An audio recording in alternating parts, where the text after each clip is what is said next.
Ticket पर Himachal BJP में घमासान, नाराज नेताओं को मनाने में जुटी बीजेपी। अपनों की नाराजगी पड़ सकती है भारी। हिमाचल प्रदेश के आगामी विधानसभा चुनाव को लेकर बीजेपी, कांग्रेस समेत राज्य में मौजूद तमाम पार्टियां एक्टिव मोड पर आ गई हैं। आम आदमी पार्टी के चुनावी मैदान में कूदने की घोषणा के बाद हिमाचल में त्रिकोणीय मुकाबला होने की संभावना बनती दिख रही है। लेकिन विधानसभा चुनाव से पहले बीजेपी के उम्मीदवारों की लिस्ट सामने आते ही पार्टी में खलबली मच गई है। कई सीटों पर बीजेपी को अपने ही नेताओं की नाराजगी का सामना करना पड़ रहा है, जिसके बाद बीजेपी हाईकमान ने बागियों को मनाने की कोशिश तेज कर दी है। प्रत्याशियों की लिस्ट में नाम नहीं शामिल होने से नाराज उम्मीदवारों को मनाने में बीजेपी के राष्ट्रीय अध्यक्ष जगत प्रकाश नड्डा और मुख्यमंत्री जयराम ठाकुर जुट गए हैं। राष्ट्रीय उपाध्यक्ष सौदान सिंह और प्रदेश प्रभारी अविनाश राय खन्ना समेत बीजेपी के कई वरिष्ठ नेता भी डैमेज कंट्रोल में जुड़े हुए हैं, ताकि विधानसभा चुनाव 2022 में पार्टी को कोई नुकसान न हो। विधानसभा चुनाव 2022 में बीजेपी की पूरी कोशिश होगी कि हिमाचल प्रदेश में बीजेपी एक बार फिर सरकार बनाए, जबकि कांग्रेस वापसी की पुरजोर कोशिश कर रही है।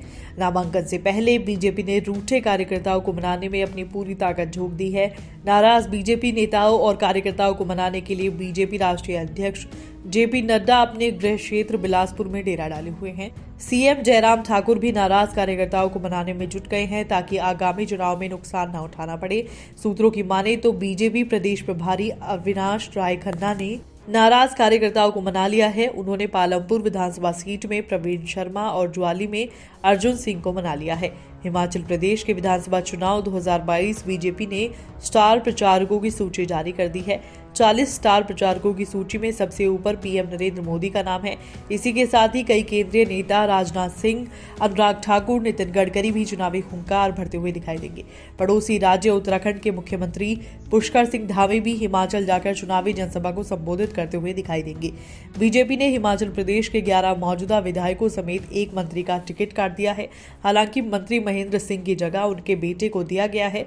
टिकट को लेकर विरोध कांग्रेस में भी है, लेकिन बीजेपी के मुकाबले बगावत बहुत कम है। उत्तराखंड की तरह ही हिमाचल में भी हर 5 साल बाद सत्ता परिवर्तन का इतिहास रहा है। बीजेपी में हिमाचल में उत्तराखंड दोहराने की कोशिश कर रही है, लेकिन पार्टी में बड़े स्तर पर हो रही बगावत से बीजेपी की राह मुश्किल होती दिख रही है।